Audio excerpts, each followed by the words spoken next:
உலக chess champion குகேஷுக்கு Khel Ratna விருது அறிவிக்கப்பட்டிருக்கிறது. 2024ஆம் ஆண்டுக்கான ஒன்றிய அரசின் கேல் ரத்னா விருதுகள் அறிவிக்கப்பட்டுள்ளன. விவரங்களோடு செய்தியாளர் ஹரிஹரன் இணைகிறார். ஹரிஹரன், யார் யாருக்கு இந்த ஆண்டுக்கான கேல் ரத்னா விருது? மேலதிக விவரம் என்ன? ஒன்றிய அரசின் சார்பில் விளையாட்டுத் துறையில சிறந்து செயல்படும் விளையாட்டு வீரர்களுக்கு ஒவ்வொரு ஆண்டும் விருது வழங்கி கௌரவிக்கப்பட்டு வருகின்றார்.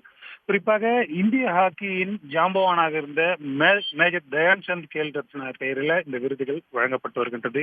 இந்த ஆண்டிற்கான கேல் ரத்னா விருது பெறுபவர்கள் விவரங்கள் அறிவிக்கப்பட்டிருக்கு. குறிப்பாக தமிழகத்தைச் சேர்ந்த குகேஷ் அவர்களுக்கு கேல் ரத்னா விருது அறிவிக்கப்பட்டிருக்கு. சமீபத்தில் நடைபெற்ற உலக செஸ் சாம்பியன்ஷிப் போட்டியில இளம் வயதில் உலக செஸ் சாம்பியன்ஷிப் பட்டத்தை வென்ற ஒரு சாதனையை படைத்துள்ள அவருக்கு கேல் ரத்னா விருது வழங்கப்பட்டிருக்கு. குறிப்பாக பல்வேறு தரப்பில் இருந்தும் அவருக்கு இந்த ஆண்டு இந்த விருது வழங்க வேண்டும் என்ற ஒரு பரிந்துரைகளும் அறிவிக்கப்பட்டிருந்தது. அதே போன்று ஒலிம்பிக் போட்டியில இந்திய ஹாக்கி அணி பதக்கம் வெல்வதற்கு மிக முக்கிய காரணமாக இருந்த ஹர்மன் பிரீத் சிங்கிற்கும் கேல் ரத்னா விருது அறிவிக்கப்பட்டிருக்கு. அதனைத் தொடர்ந்து இந்த துப்பாக்கிச் சுடுதல் பிரிவுல மனு பாக்கர் அவர்கள் ஒலிம்பிக் போட்டியில 2 பதக்கங்களை வென்றிருந்தார்.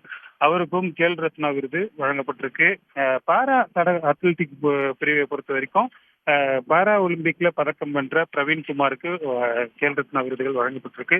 இதனைத் தொடர்ந்து அர்ஜுனா விருதுகளுக்கு மற்றும் 32 வீரர்களுக்கு வழங்கப்பட உள்ளது. இவர்கள் அனைவருக்குமே ஜனவரி 17ஆம் தேதி குடியரசுத் தலைவர் அவர்கள் சார்பிலிருந்து இந்த விருது குடியரசுத் தலைவர் கைகளால் வழங்கப்பட்டு கௌரவிக்கப்பட உள்ளனர்.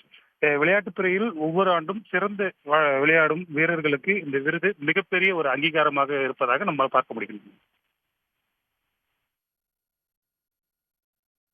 மேலதிக விவரங்களுக்கு நன்றி ஹரிஹரன்.